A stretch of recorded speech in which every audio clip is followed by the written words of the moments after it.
Bismillahirrahmanirrahim. Alhamdulillahirabbil alamin. Wassalatu wassalamu ala asyrafil anbiya'i wal mursalin wa ala alihi wa sahbihi ajma'in, amma ba'd. Kaum muslimin yang dirahmati oleh Allah Subhanahu wa taala, bolehkah kita sebagai seorang muslim hanya karena memperturutkan rasa penasaran kita, kemudian kita membaca kitab-kitab agama lain, kitab-kitab suci agama lain? Apakah yang seperti itu diperbolehkan? Nah, sebelum kita akan bersama-sama mendengar dan menyimak fatwa dari ulama kita, terlebih dahulu saya akan menyampaikan bahwa Al-Quran ini adalah satu kitab yang berisi kebenaran 100%. Kebenaran mutlak ada di dalam Al-Quran.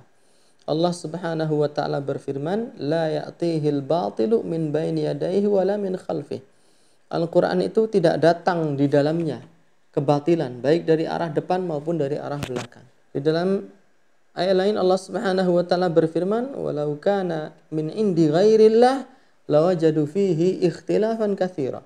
Seandainya Al-Qur'an itu datangnya bukan dari sisi Allah, maka niscaya akan banyak sekali pertentangan dan kontradiksi di dalam Al-Qur'an. Ya.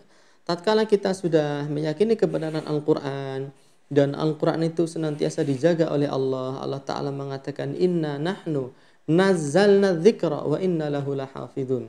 Sesungguhnya kami yang menurunkan Al-Qur'an dan kami yang akan menjaganya. Jadi Al-Qur'an itu kebenarannya absolut, ya. Kemudian tidak ada kebatilan sama sekali dari arah depan, dari arah belakang. Kemudian Al-Qur'an ini datangnya dari Allah Subhanahu wa taala, kemudian Allah sendiri yang mengatakan akan menjaga Al-Qur'an. Dan keistimewaan-keistimewaan ini tidak dimiliki oleh kitab-kitab agama yang lain.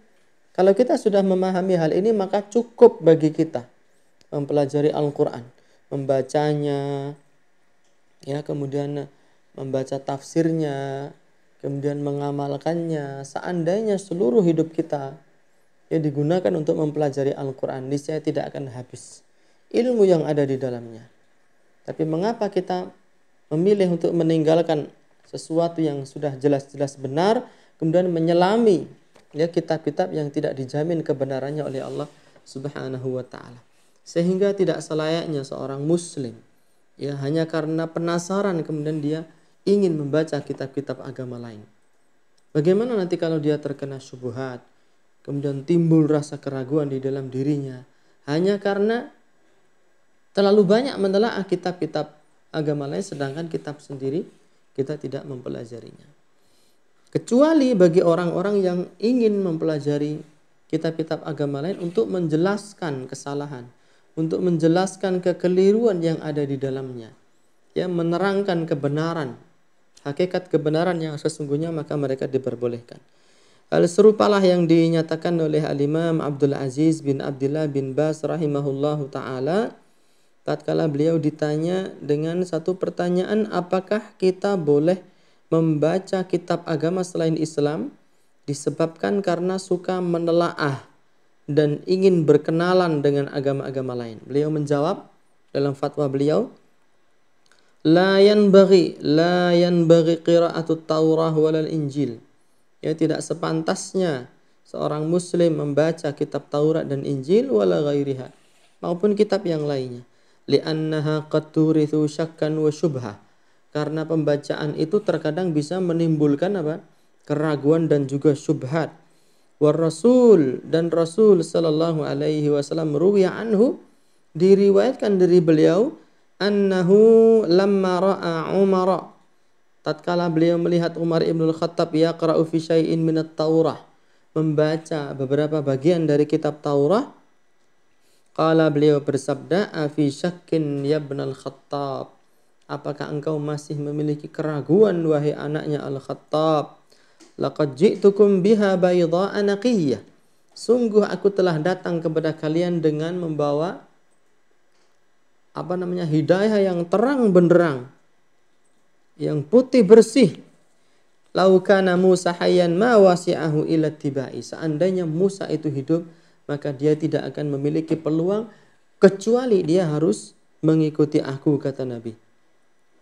Al-maqsud, kata Syekh bin Baz, maksud dari hadis ini annahu la yanbaghi lil muslim an yaqra'al kutubal ukhra min at-Taurah wal Injil wa ghairiha. Tidak sepantasnya seorang muslim membaca Taurat, membaca Injil atau kitab-kitab yang lainnya, illa man tad'ul hajatu ila qiraatihi, kecuali orang-orang yang sangat membutuhkan untuk membacanya, minal kal ulama, seperti para ulama alladzina yuriduna ay yaruddu 'alal yahud wan nasara, para ulama yang ingin membantah, menerangkan kekeliruan orang-orang Yahudi dan Nasara, min kutubihim, dari kitab-kitab mereka. Fa idza da'atil hajatu lil alim, apabila seorang alim, ingat orang yang alim yang memiliki ilmu, adapun orang-orang awam seperti kita hendaknya kita mengetahui kadar diri, ya. Hati-hati jangan sampai keimanan kita ini ditimpa oleh keraguan. Jangan sampai keimanan kita meluntur hanya karena syubhat, hanya karena kita salah jalan.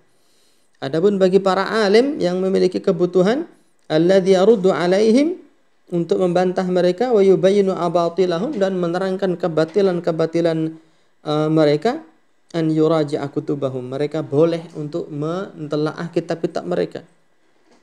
Hatta yarudda alaihim, sehingga ia mampu membantah mereka, minha, dari kitab tersebut.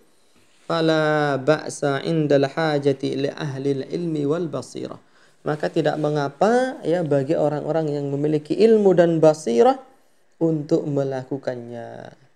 Ya, sampai di sini berakhir dari fatwa beliau rahimahullahu taala, semoga bermanfaat. Wallahu taala a'lam bishawab.